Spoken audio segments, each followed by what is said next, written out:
gbajúmọ̀ alágbára ìlú Ìbàdàn ní ìpínlẹ̀ Ọ̀yọ́ ni tó tún jẹ́ alága ẹgbẹ́ onímọ́tò National Union of Road Transport Workers NURTW ti ìpínlẹ̀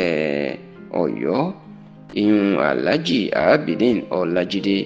ẹni tí gbogbo ayé mọ̀ sí Èjìogbè ó mà ti ránṣẹ́ sí olórí oko ìpínlẹ̀ Ọ̀yọ́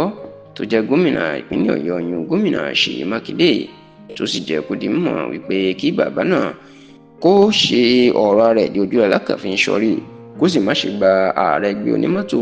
NURTW lórílẹ̀‐èdè yìí Alhaji Musiliu Ayinde Akinsanya ẹni tó pè yàn mọ̀ sí MC Olúọmọ láàyè láti wọlé sí i lára nítorí pé ó fẹ́ gbọ̀nà ẹ̀bùrú gbé ẹgbẹ́ NURTW wọ ìpínlẹ̀ Ọ̀yọ́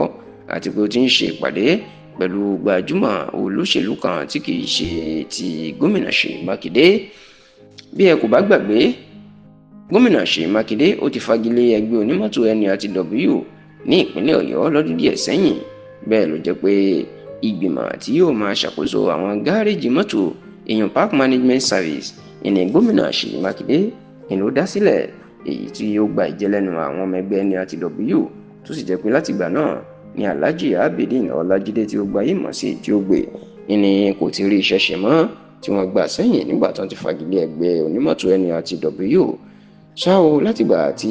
MC Olúọmọ tó ti di ààrẹ ẹgbẹ́ náà iná ti ń làkàkà wípé gbogbo ìpínlẹ̀ tó ti fagilé ẹgbẹ́ onímọ́tò NURTW òun yóò gbìyànjú láti gbà padà kí wọ́n máa fààyè gbà wọ́n padà láti lè jẹ́ kí ìlọsíwájú kó bá ẹgbẹ́ NURTW.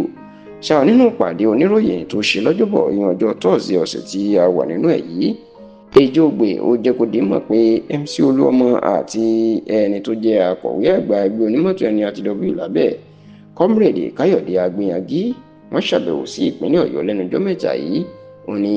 níbẹ̀ ni wọ́n ti lọ ṣèpàdé pẹ̀lú gbajúmọ̀ olóṣèlú kan ní ìpínlẹ̀ Ọ̀yọ́ tó sì ní lẹ́yìn eléyìí MC Olúọmọ ti ń wọ̀nà láti wọ́jú rere Mákindé láti bẹ̀ẹ́ pé kó fààyè gba ẹgbẹ́ onímọ́tò NURTW. Alhaji Abideen Ọlájídé Èjìogbè ní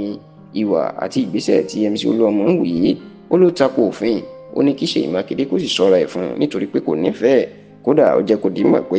kí Ṣèyí Mákindé má ṣe gbọ́ ọ̀rọ̀ tí MC Olúọmọ ń sọ àti ìpàdé pàtàkì tó ló wá ṣe pẹ̀lú olóṣèlú kan nítorí tó ní àwọn nínú ẹgbẹ́ NURTW àwọn ò mọ MC Olúọmọ gẹ́gẹ́ bí ààrẹ àwọn onílọ́dọ̀ tàwọn. Alhaji Tajudeen Ìbíkúnlé Bàrúwá ni làwọn sì mọ̀ ní ààrẹ àti pé kí wọ́n lé MC Olúọmọ kúrò ní ipò ààrẹ tó sì jẹ́ kó di mọ̀ pé lóòótọ́ ọ̀rọ̀ àwọn àti gómìnà ìpínlẹ̀ Ọ̀yọ́ àti ìjọba ìpínlẹ̀ Ọ̀yọ́ ti wà nílé ẹjọ́ yìí bí ó ṣe fààyè gba ẹgbẹ́ onímọ́tò NURTW ní ìpínlẹ̀ Ọ̀yọ́, ṣùgbọ́n láwọn ti yanjú ẹ̀ àwọn tí ń bá gómìnà sọ̀rọ̀ tó sì ní kí gómìnà kó má ṣe fààyè gba MC Olúọmọ àti Káyọ̀dé àti ẹgbẹ́ onímọ́tò NURTW nítorí pé wọ́n ti bá olóṣèlú kan ṣe ìpàdé ìkọ̀kọ̀.